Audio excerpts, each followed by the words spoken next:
Hi, I'm Lisa Hostetler Brown, and this is Legally Speaking with LawyerLisa. Today, we're going to talk about your most important loved one, your pets. No, I'm just kidding. No, we are talking about your pets today.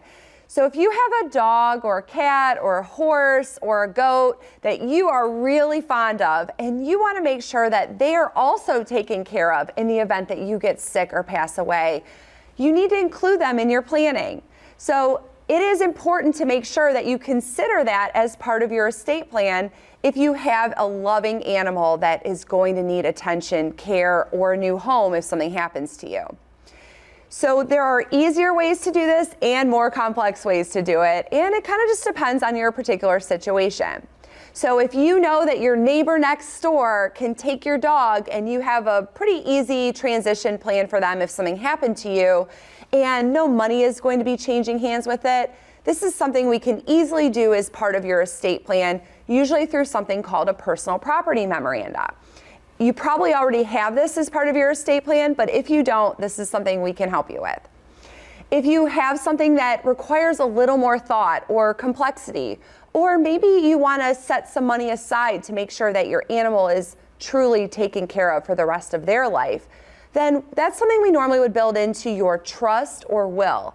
So if you have a horse, we all know horses are a lot of work and very expensive.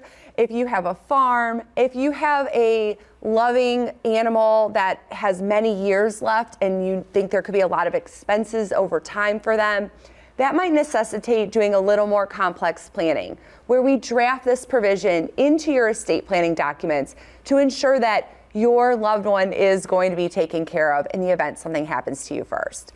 We can handle all of this as part of an estate planning update if you already have something done, or a new estate plan if it's time to just start all over.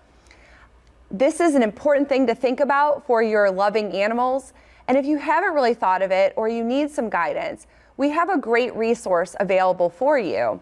There's a QR code on the bottom of the screen. You can just scan the QR code, visit that, and get a free downloadable resource on planning for your pet. It can be a wide range of what kind of support your animal might need if something happens to you.